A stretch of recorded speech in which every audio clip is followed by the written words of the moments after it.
Then the nations will know that I, the Lord, am the holy God of Israel. धर्मशास्त्र Bible में लिखा है, जब यीशु मसीह वापस आएंगे पृथ्वी पर खरीदे हुए अपने पहले फल को ग्रहण करेंगे। दोस्तों, यह फल प्रभु ने कब खरीदा, क्यों खरीदा, किस प्रकार खरीदा, आज पवित्र आत्मा बताने वाला है। शायद ही आपने आज से पहले इस बात पर ध्यान दिया हो। सो वीडियो अंत तक अवश्य देखें, चैनल सब्सक्राइब कर घंटी जरूर बजाएं ताकि आने वाले प्रत्येक रहस्य को उजागर करने वाले वीडियो का नोटिफिकेशन आपको मिलता रहे। यीशु मसीह जो परमेश्वर की योजना को पूर्ण करने के लिए धरती पर आया था, आकर उसने फल खरीदा और खरीदे हुए उस फल को यहीं छोड़ गया। जब वापस आएगा खरीदे हुए अपने फल को ग्रहण करेगा। यीशु मसीह द्वारा उन दिनों खरीदा हुआ फल क्या हजारों वर्ष तक खराब नहीं होगा? क्या कारण है कि प्रभु हजारों वर्ष पहले खरीदे हुए अपने फल को ही ग्रहण करेगा?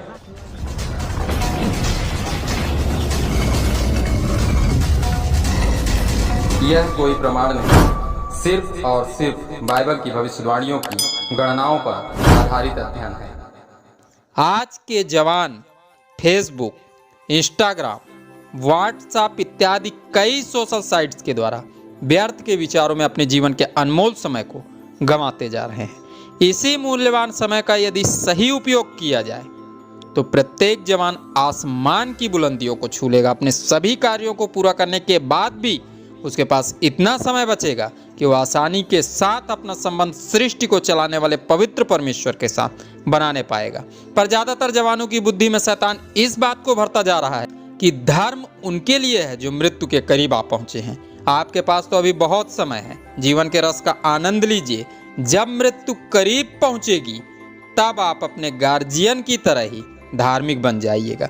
प्रत्येक जवान जानता है कि सोशल साइट्स में बनाए गए संबंध झूठ की नींव पर बनते हैं। जो संबंध बनाता है उनमें से अधिकतर लोग फेक आईडी चलाने वाले होते हैं। फिर भी ना जाने क्यों आज के जवान अपने शरीर और अपने मस्तिष्क को कष्ट देते रहते हैं। पता नहीं किस आनंद को प्राप्त करने के लिए अपने जीवन के अनमोल समय को व्यर्थ करते रहते हैं। स्वयं को जानबूझकर विनाश के हाथों में सौंप देते हैं। दोस्तों, यीशु मसीह द्वारा खरीदा गया पहला फल विनाश की ओर जा रहे सभी जवानों को, शैतान के भ्रम जाल में फंसे प्रत्येक मनुष्य को और इस प्रकार की मानसिकता में फंसे प्रत्येक लोगों को बाहर निकालेगा। तो आइए प्रार्थना करें और इस अद्भुत फल के विषय में जानने का प्रयास करें। आइए प्रार्थना करें।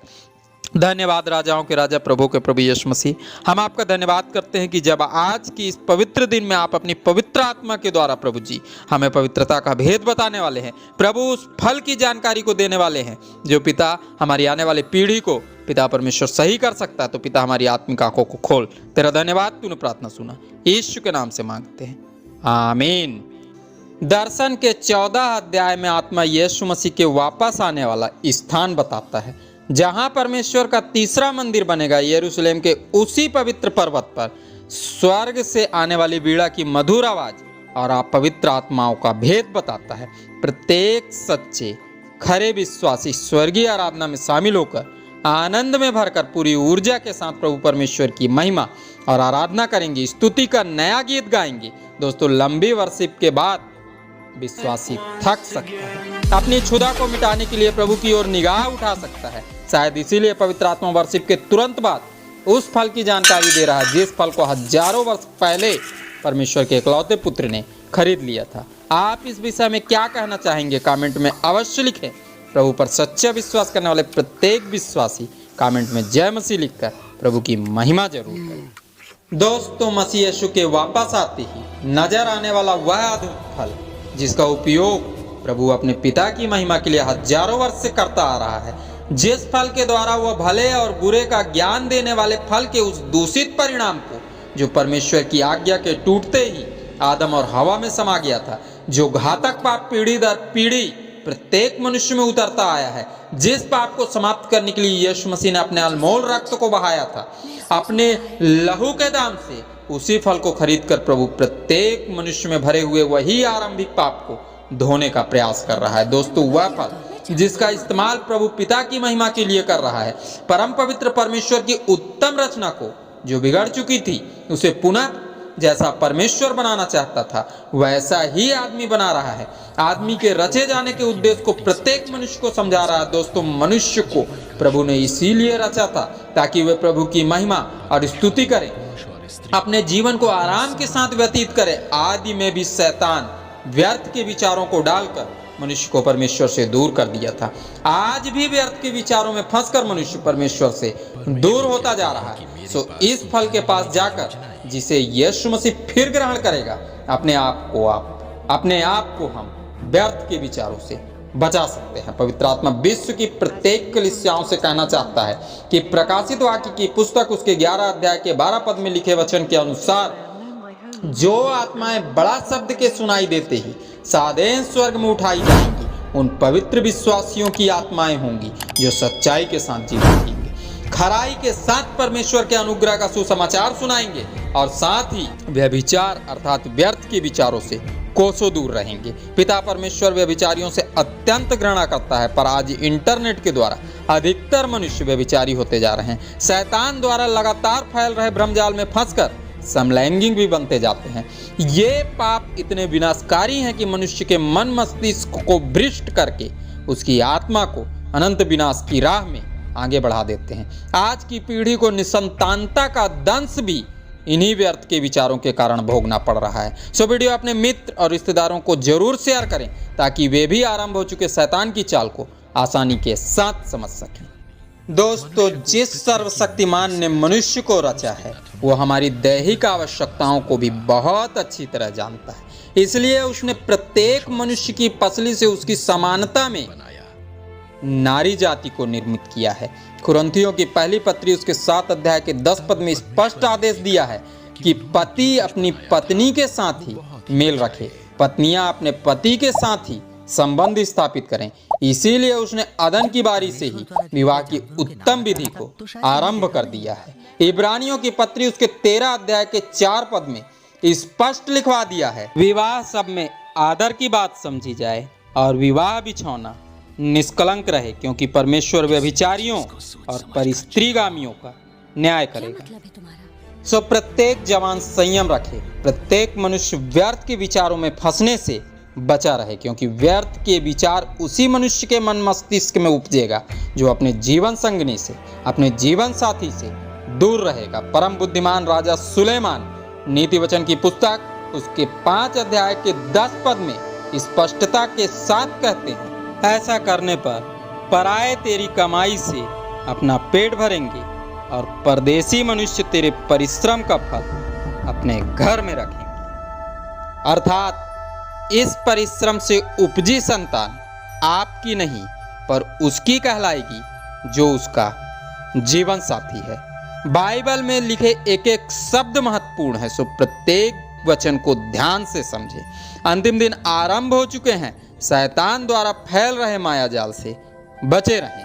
प्रकाशित वाक्य की पुस्तक 14 अध्याय 4 पद, ये वे हैं जो स्त्रियों के साथ अशुद्ध नहीं हुए पर कुंवारे हैं। ये वे ही हैं कि जहाँ कहीं मेमना जाता है वे उसके पीछे हो लेते हैं। ये तो परमेश्वर के निमित्त पहले फल होने के लिए मनुष्यों में से मोल लिए गए हैं। यूहन्ना जी द्वारा लिखे गए दर्शन के इस पद के अंत में लिखा है, ये तो परमेश्वर के निमित्त पहले फल होने के लिए मनुष्यों में से मोल लिए गए हैं। इसी वाक्य को आधार बनाकर बाइबल के कई विचारक कहते हैं कि ये आत्माएं उन पवित्र लोगों की है जो यीशु मसीह के जन्म लेते ही राजा हेरोदेस द्वारा रामा में मार डाले गए थे। वे ही मृत आत्माएं जो कुंवारे थे और इजरायलियों की संतानें थीं, पुनः जीवित होकर राजाओं के राजा प्रभु के प्रभु यीशु मसीह के साथ वापस आएंगी। जहां कहीं परमेश्वर का पवित्र मेमना अर्थात प्रभु यीशु मसीह जाएगा, वे भी उसके पीछे पीछे हो लेंगी। प्रभु के पवित्र दास पौलुस जी कुरिन्थियों की पहली पुत्री उसके 15 अध्याय के 52 पद में कहते हैं कि अंतिम तुरही का बड़ा शब्द सुनाई देते ही मुर्दे अविनाशी दशा में उठाए जाएंगे और हम बदल जाएंगे। पौलुस जी द्वारा स्थापित की गई कई कलीसियाओं में यूहन्ना जी ने भी सेवा कार्य किया था। उन्हीं में से कुछ कलीसियाओं के पास देखे गए अंतिम दिनों के दर्शन को पत्र में लिखकर भेजा भी था। तो स्पष्ट है कि इस कठिन दर्शन को स्पष्टता के साथ समझाने के लिए वे उसी भाषा शैली का इस्तेमाल करेंगे जिस भाषा शैली के द्वारा उन दिनों स्थापित कलीसियाओं को प्रभु द्वारा दिखाया गया दर्शन आसानी के साथ समझ में आ सके। आपका मत इस विषय में क्या है, कमेंट में जरूर लिखें। दोस्तों, जो मनुष्य व्यभिचार से बचा रहेगा उसी मनुष्य की आत्मा तुरही के बड़े शब्द के सुनाई देते सादें स्वर्ग उठाई जाएगी। यीशु के साथ वापस उस पर्वत पर नजर आएगी जहां प्रभुओं के प्रभु की स्तुति की जाएगी। उस पवित्र पर्वत पर होने वाली स्वर्गीय आराधना में उन पवित्र आत्माओं को शामिल किया जाएगा जो सदैव सत्य बोलते हैं, खराई के साथ सच्चाई का प्रचार करते हैं, अपने जीवन साथी के साथ ही अपने जीवन के अनमोल समय को व्यतीत करते हैं, अपने जीवन साथी के प्रत्येक हक को पूरा करते हैं। अब तक हमने शारीरिक व्यभिचार की बात की, पर बाइबल में लिखी भविष्यवाणियां बताती हैं कि बहुत ही जल्द आत्मिक व्यभिचार भी फैलेगा। वर्ल्ड वन गवर्नमेंट के आते ही झूठ और फरेब बढ़ेगा। जो उसके कहे अनुसार जीवन जिएगा उसे तो लाभ, पर जो उसके विरोध में जीवन जीने का प्रयास करेगा ऐसे प्रत्येक सच्चे और खरे मनुष्य को हानि सहनी पड़ेगी। कई सच्चे और सज्जन मनुष्य तो मार डाले जाएंगे। आने वाली भ्रष्ट सरकार के भ्रष्ट प्रशासक के द्वारा उन्हें सम्मान मिलेगा जो झूठे धर्मों को फैलाने के प्रयास में तन्मयता के साथ जुटे हैं। अर्थात आने वाले दिनों में वर्ल्ड वन गवर्नमेंट के आते ही प्रत्येक झूठे और फरेबी लोग आरंभ हो चुके ईश्वर के प्रकोप से बचने के लिए भूत सिद्धि करेंगे, सो चुके शैतानों को जगाएंगे, उन्हें खुश करने के प्रयास में उनसे शक्ति प्राप्त करने के लिए आत्मिक व्यभिचार करेंगे, उनकी पूजा और इबादत करेंगे और स्वयं की आत्मा को नर्क का हिस्सेदार बना लेंगे। प्रकाशित वाक्य की पुस्तक के इस प्रकाशन के द्वारा पवित्र आत्मा कहना चाहता है कि वर्तमान परिस्थितियों के हिसाब से ये तय हो चुका है कि बहुत जल्द वर्ल्ड वन गवर्नमेंट का राज्य आरंभ होगा। शारीरिक व्यभिचार इंटरनेट के द्वारा तो फैलता ही जा रहा है, आत्मिक व्यभिचार झूठे धर्मों के प्रभाव में फैलेगा।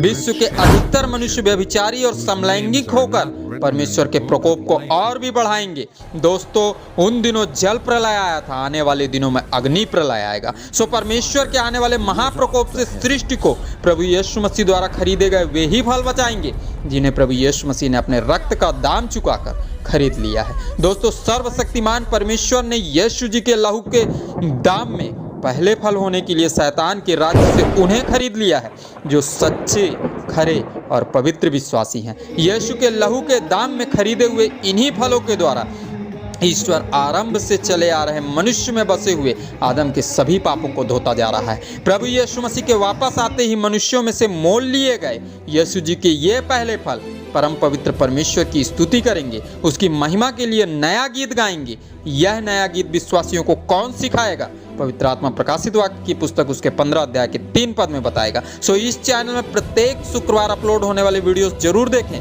वीडियो अच्छा लगा हो तो नीचे दिए गए लाइक के बटन को जरूर छुएं। शैतानिक मायाजाल में फंसे प्रत्येक मनुष्य सच्चे और खरे विश्वासियों के साथ संबंध बनाकर उन्हें व्यभिचारी और समलैंगिक बनाना चाहेंगे। प्रत्येक जवान की पवित्रता को भंग करना चाहेंगे। ना मानने पर विश्वासियों का विरोध करेंगे, सताएंगे, प्रताड़ित करने का हर संभव प्रयास करेंगे। इसलिए आवश्यक है कि सभी विश्वासी आपसी मनमुटावों को भुलाकर एक हो जाए ताकि आने वाले कठिन दिनों में एक दूसरे का सहारा बन सके, प्रत्येक आत्मिक भाई और बहनों की पवित्रता को भंग होने से बचा सके। हम प्रभु के लोग हैं, हम ही उनकी सहायता कर सकते हैं। सो आज के अध्ययन से मिले शिक्षा के पद को जरूर याद रखें जो तीमुथियुस की पहली पत्री उसके 4 अध्याय के 12 पद में पाया जाता है। तो आइए इस पद को धर्म साथ बाइबल से पढ़ें। तेरी जवानी को कोई तुच्छ न समझने पाए, पर वचन और चाल चलन और प्रेम और विश्वास और पवित्रता में विश्वासियों के लिए आदर्श बन जाए।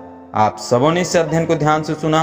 आप सबों का बहुत बहुत धन्यवाद। खुदाबंदी यीशु मसीह के नाम में आमीन।